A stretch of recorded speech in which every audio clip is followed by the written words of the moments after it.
आज हम पढ़ रहे हैं एक्सरसाइज 4.2 का एग्जाम्पल क्वेश्चन नंबर 3 में एग्जाम्पल नंबर 1।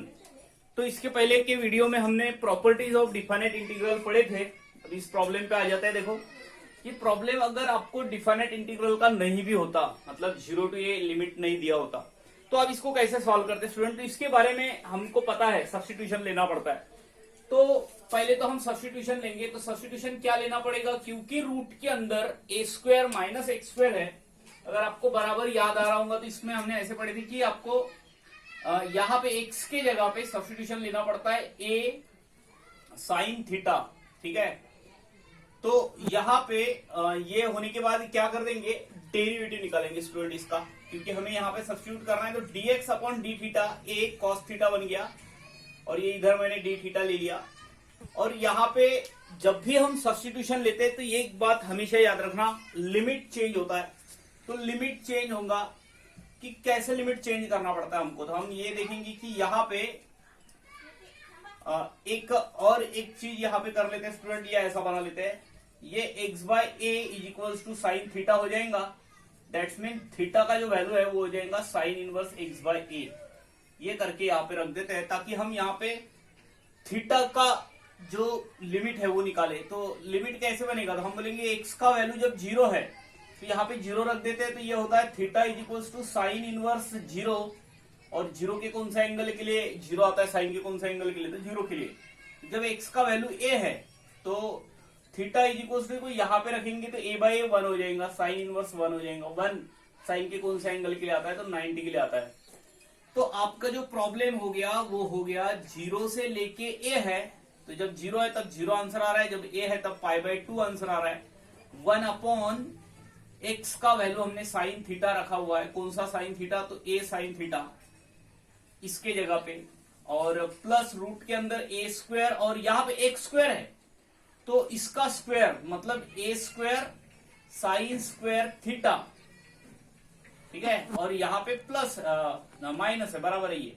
और dx का वैल्यू देखिए हमारे पास, dx का वैल्यू कितना है, तो ये dx का वैल्यू a cos थीटा। तो चाहे तो आप ऊपर भी लिख सकते हो इसको a cos थीटा। ठीक है, तो ये हो गया यहां तक। अब यहां से देखिए a स्क्वायर बाहर निकल गया। अब वो रूट के बाहर निकला तो a बाहर निकलेगा। अब कितने लोगों को पता है, नहीं पता है, कुछ चीजें जो है आपको यहाँ पे मैं थोड़ा सा स्किप कर रहा हूं। स्टेप स्किप करना भी नहीं बोलेंगे इसको कोई, हम स्टेप तो वही लिख रहे हैं बस, कॉस थीटा। तो आपको वहां पे a नहीं दिख रहा है, वो a कैसे गया, तो यहां से a बाहर निकला क्योंकि स्क्वायर में है वो, a बाहर निकला तो यहाँ पे a आया, a दोनों से कॉमन निकला, इसके साथ कैंसिल हुआ, यहाँ पे बचा साइन थीटा प्लस यहाँ पे रूट के अंदर 1 minus sine square theta D theta. तो 1 minus sine square theta student cos square theta होता है, तो कॉस थीटा बचा रहा।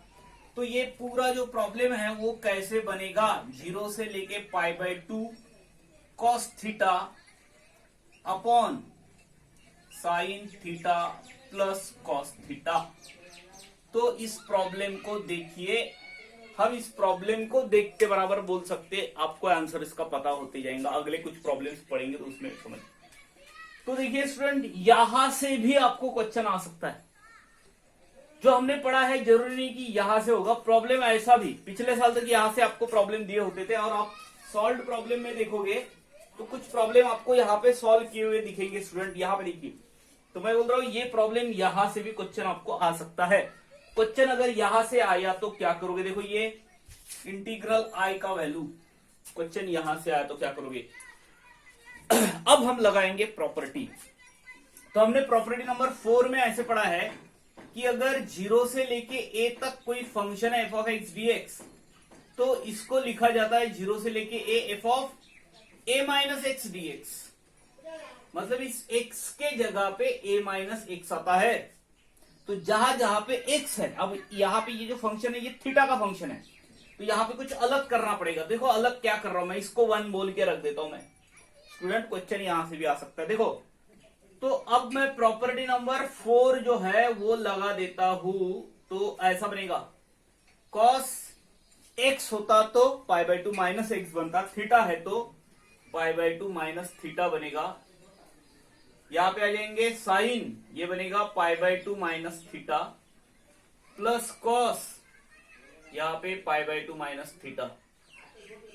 तो अब देखो ये कितना है, तो मुझे आपको ये बताने की जरूरत नहीं है। देखो tan π/2 माइनस थीटा कॉट का tan, sec π/2 minus theta cosec theta, cosec π/2 minus theta sec theta, sine π/2 minus theta cos theta, cos π/2 minus theta sine theta. तो यहाँ पे साइन थीटा बना ऊपर, इसका बना कॉस थीटा और इसका बना साइन थीटा। तो ये हो गया 2, ठीक है। अब देखिए हमारे पास 1 एंड 2 को देखिए, जरा ऑब्जर्व कीजिए 1 एंड 2 को।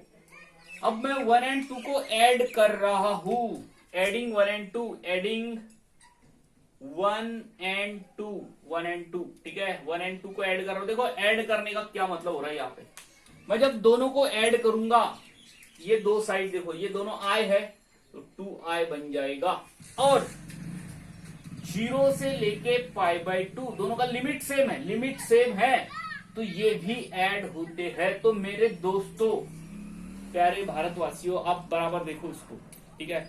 अगर मैं आपको बोलूं कि क्या ये जो है इसका डिनोमिनेटर और इसका डिनोमिनेटर सेम नहीं है, जब हम इसको ऐड करेंगे इस साइड को, इसका राइट हैंड साइड दोनों तरफ जब ऐड करोगे तो आप देखोगे कि दोनों का लिमिट सेम है, तो लिमिट को बाहर हटा सकते हैं, दो ऐड हो जाएंगे। जब दोनों ऐड होंगे दोनों का डिनोमिनेटर सेम है, and that's why you can write here sine theta plus cos theta, क्योंकि डिनोमिनेटर दोनों का देखो डिनोमिनेटर सेम है, तो यहां पे भी आएगा sine theta plus cos theta, ऊपर के टर्म का एडिशन हो जाएगा, और यहां पे बचा 1, तो 0 से लेके π/2 और यहां पे आया 1 इंटू डी थीटा, और 1 का इंटीग्रेशन थीटा होता है, और हम इसको 0 से लेके π/2 तक लिख सकते हैं, और ये बना 2i, तो थीटा बना थीटा अपोजिट, हाँ upper limit minus lower limit, तो 2i is equal to upper limit π/2 है माइनस 0, तो ये गया नीचे और i का वैल्यू आया हमारा π/4। तो ये प्रॉब्लम के साथ साथ आप इस तरीके के बहुत सारे प्रॉब्लम्स के बारे में डिस्कस कर सकते हैं। अगर आपको मैं बोलूं कि यहां पे ऐसा होता, यहां पे tan cot क्या करते, मैं बराबर बोल रहा हूं, देखो tan cot, तो आप लिखते यहां पे tan π/2 minus theta, tan π/2 minus theta, cot π/2 minus theta. तो यहां पे tan का cot होता, cot का tan होता, और दोनों को ऐड करते सेम आंसर 1 आता, थीटा सेम आंसर आता स्टूडेंट। अब देखो मैं यहां पे बोल रहा हूं सेक एंड कोसेक होता, तो वैसे ही कर देते, दोनों का डिनोमिनेटर सेम रहता, ऐड कर देते, क्योंकि π/2 माइनस थीटा वाला रिजल्ट। तो देखोगे आप प्रॉब्लम जहां पे cos sine cos, tan cot tan, हाँ यहाँ पे कॉट tan, इस तरीके का कुछ अरेंजमेंट रहा जिसमें ऐड करने पे दोनों का डिनोमिनेटर न्यूमरेटर सेम आता है, वो सारे प्रॉब्लम कर सकते हो। और ये जो कॉस थीटा लिखा हुआ है, इसका पावर कुछ भी हो सकता है, सबका पावर सेम रहेगा उस केस में। तो इस तरीके के प्रॉब्लम आपको पिछले साल के बुक्स में कुछ मिल जाएंगे स्टूडेंट। तो ये रहा आपका इस एग्जाम्पल नंबर 1 का आंसर। बढ़ते हैं अगले प्रॉब्लम स्टूडेंट, ये है 2 एंड 3, एग्जाम्पल नंबर 2 एंड 3। तो यहां पे देखिए और इसको देखिए, तो यहां पे देखो लॉग है, इंटीग्रेशन में क्या होता है, तो लॉगरिथमिक फंक्शन रहा तो इंटीग्रेशन बाय पार्ट्स लगाना पड़ता है। यही प्रॉब्लम अगर आपको डिफाइनेट इंटीग्रल का नहीं होता तो इसको सॉल्व करने के लिए बहुत टाइम लगता है आपको। देखो अब ये क्योंकि यहां पे ऐसा लिखा हुआ है 0 से लेके π/2, तो आप क्या कर सकते हो स्टूडेंट, यहां पे मैंने ऐसा बना दिया logarithm of tan π/2 minus theta. तो ये तो हमारा रिजल्ट है ना स्टूडेंट, अभी जो हमने प्रॉपर्टी लगाए थे उसके हिसाब से यहाँ पे π/2 माइनस, यहाँ पे x होना चाहिए, ठीक है x, पर अभी हमने बोला था कि tan π/2 माइनस x, तो tan π/2 माइनस x तो cot x होता है, तो मैंने इसको 2 बोल दिया और इसको बोल दिया 1, ये 1 है हमारे पास, तो दोनों i के वैल्यू है, ये भी i है, तो ठीक है। तो हमने दोनों को ऐड कर दिया, adding 1 and 2 again, adding 1 and 2।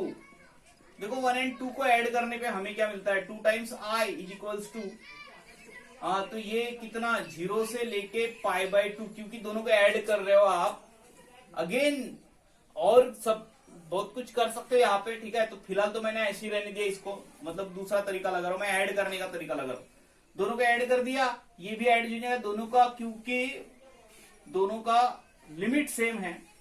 तो लॉगरिथम ऑफ कौन बन गया यहाँ पे 10x, प्लस ये भी ऐड हो गया, लॉगरिथम ऑफ cot x बन गया, ठीक है, इंटू dx। तो log a plus log b, logarithm of a into b होता है 0 से लेके π/2, logarithm of a into b मतलब 10x इंटू cot x।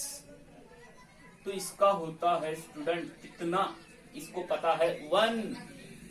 तो ये आ गया 0 से लेके π/2, लॉगरिथम ऑफ 1 हो गया 1। तो log 1 तो 0 होता है ना, ठीक है, 0 से लेके π/2, 0 इंटू dx।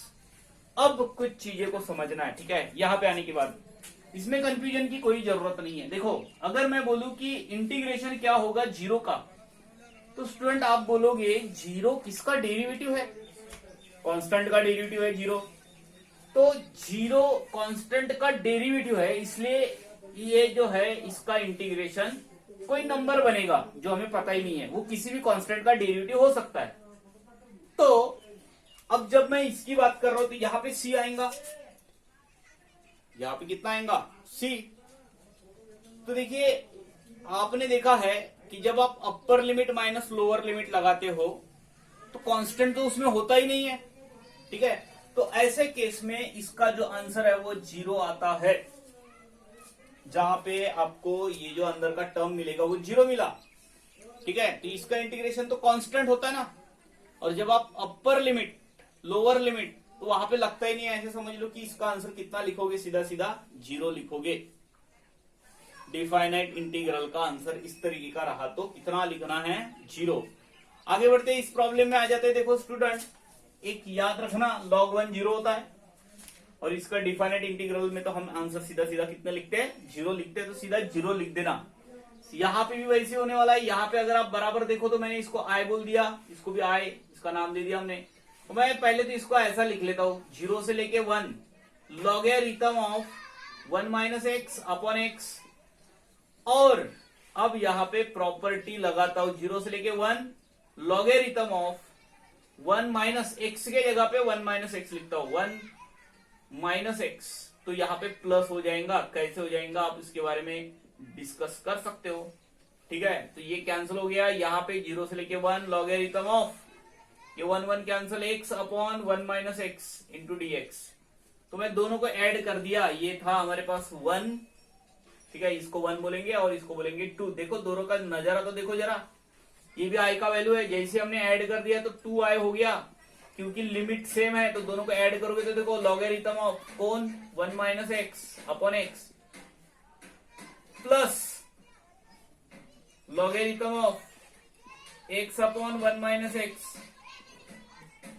तो log a plus log b logarithm of a into b. सोचो a इंटू बी, ये और ये क्या आपको एक दूसरे के रेसिप्रोकल नहीं दिख रहे? इंटू में करोगे तो आंसर कैंसिल हो जाएगा पूरा, 0 से लेके 1, और यहाँ पे आपका आंसर जो है log 1 आ जाएगा। और इसका आंसर कितना आएगा माय डियर स्टूडेंट, ठीक है, इसका जो है ये 0 हो जाता है, तो पूरा फाइनल आंसर आपका 0 आ रहा है। तो ये दो प्रॉब्लम जिसमें log 1 आया था और log 1 0 होता है, तो फाइनल आंसर 0 लिखना जब भी आपको इस तरीके का आता है। तो चलो बढ़ते हैं अगले प्रॉब्लम की तरफ, जाते हैं एग्जांपल नंबर 4 पे।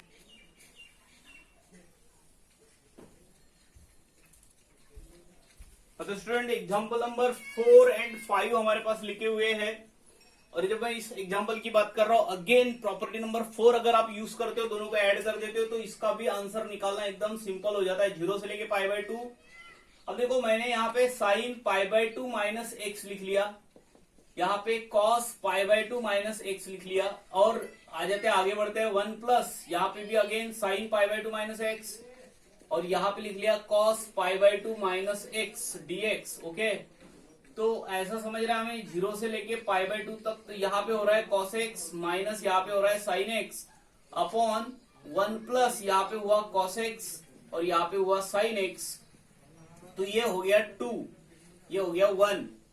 तो ये हमारे पास 1 यहाँ पे लिखा हुआ है और ये हमारे पास 2 लिखा हुआ है, दोनों को ऐड कर दिया मैंने, एडिंग 1 एंड 2, एडिंग 1 एंड 2, दोनों को ऐड करने पे हमें क्या पता चलता है, तो हमें पता चलता है कि कितना हो रहा है, यहाँ पे 2i हो रहा है, क्योंकि दोनों का लिमिट जो है वो सेम है, 0 से लेके π/2, 0 से लेके π/2, और दोनों का डिनोमिनेटर भी देखो जरा सेम है, ऊपर के टर्म का एडिशन हो गया, इधर लिखा हुआ है sin x minus cos x और प्लस कर दिए इसको cos x minus sin x, cos x minus sin x, तो दोनों का डिनोमिनेटर सेम है इसलिए हम ऐसा लिख रहे हैं। तो इस केस में भी आपको क्या लग रहा है, ये तो भैया कैंसिल हो रहा है ना, ये माइनस sin x, तो एक बार यहाँ पे माइनस प्लस है, यहाँ पे भी माइनस प्लस है, पूरा कैंसिल हो रहा है, और कैंसिल वैंसिल होके जो पूरा आंसर जो मिल रहा है ना आपको, वो मिल रहा है 0, तो इसका आंसर भी 0 आ रहा है मेरे दोस्तों। तो ये हो गया आपका क्वेश्चन नंबर 4, और क्वेश्चन नंबर 5 पे जाते हैं। अब देखो बड़ा इंटरेस्टिंग यहाँ पे सवाल है आपके पास लिखा हुआ क्वेश्चन नंबर 5। तो जब क्वेश्चन नंबर 5 की बात कर रहे हैं ना स्टूडेंट, तो देखो अगर आपको डिफाइनेट इंटीग्रल का प्रॉब्लम होता तो हम इसको सब्स्टिट्यूशन से सॉल्व करते, क्योंकि इस x² को अंदर तो नहीं लेके जा सकते ना, क्योंकि पावर में 5/2 है, तो हम क्या करते, इसके जगह पे t रखते थे, सब्स्टिट्यूशन से सॉल्व कर सकते थे।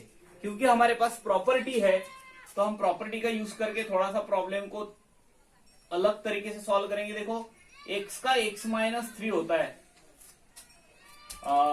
ओके, a-x, तो a-x होता है, मतलब 3-x होता है स्टूडेंट, उसका स्क्वायर हो जाएगा, और 3 - x के जगह पे क्या लिखते हैं हम, 3 - x लिखते हैं, और उसके पावर में होता है 5/2 dx। तो देखिए ये हो गया 0 से लेके 3, यहाँ पे लगा 9 - 6x प्लस x का स्क्वायर, पहले का स्क्वायर माइनस 2 टाइम्स पहला इंटू दूसरा प्लस दूसरे का स्क्वायर, और जब हम इसकी बात करते हैं 3 - 3 प्लस x और उसके पावर में लिखा 5/2 इंटू dx, तो ये हो गया 0 से लेके 3, और ये बन गया 9 - 6x प्लस x स्क्वायर, और ये इसके साथ कैंसिल हो रहा है, x का पावर 5/2 है, और अब इसको अंदर लेके जाइए 0 से लेके 3, ये हो गया 9x का पावर 5/2 माइनस 6 टाइम्स x का पावर 1 प्लस 5/2, 1 प्लस 5/2, तो ये अगेन 7/2 हो रहा है, x का पावर 7/2 प्लस 2 है तो 4 प्लस 5 9/2, x का पावर 9/2 यहाँ पे बना। तो ये कोई इंटीग्रेशन थोड़ी ना कर रहे थे अपन, तो सीधी सी बात है, वो जब x का पावर 5/2 अंदर आएगा तो इस तरीके से बनेगा। अब हमें यहाँ पे लगाना है इंटीग्रेशन 9x का power 5/2 plus 1 upon 5/2 plus 1, 5/2 plus 1 7/2 हो जाएगा स्टूडेंट, 7/2 नीचे भी 7/2 आएगा, माइनस 6 इंटू, तो ये हो जाएगा 9/2, x का पावर 9/2 अपॉन 9/2 इधर बन गया, और ये 11/2, तो x का पावर 11/2 अपॉन 11/2, और यहाँ पे दे देना 0 से लेके 3, ओके। और अब हम इसको सॉल्व करेंगे। तो देखिए स्टूडेंट, इसको सॉल्व करना मतलब कोई बहुत बड़ी बात भी नहीं है, और ना ही बहुत छोटी बात है, छोटी तो उसके लिए होंगी जो हमेशा प्रॉब्लम सॉल्व करते हैं। तो अपर लिमिट लगाएंगे सब पे, लोअर लिमिट पूरा 0 हो जाएगा, क्योंकि सबके x के जगह पे 0 रख दोगे तो 0, तो अपर लिमिट लगाएंगे, साथ में इसको उल्टा लिखते भी जाएंगे, 9 उल्टा लिखो तो 2/7 होता है, 3 के पावर में 7/2, चलो एक, हम इसको भी उल्टा लिखते हैं स्टूडेंट, ये 12/9 हो गया, माइनस 12/9, और यहाँ पे भी 3 के पावर में 9/2 लिख लेते हैं, अगेन यहाँ पे 11/2 है, तो ये हो गया 2/11, और 3 के पावर में 11/2। तो स्टूडेंट देखो अब क्या कर रहा हूं मैं, तो 7/2 जो है सबसे कॉमन आ सकता है, 7/2 सबसे कॉमन आ सकता है, 3 का पावर 7/2। तो देखो मैं यहाँ पे इसको 18/7 लिख रहा हूं, माइनस, फिलहाल तो इसको वैसे ही रहने दो, 12/9 देखते हैं क्या होता है।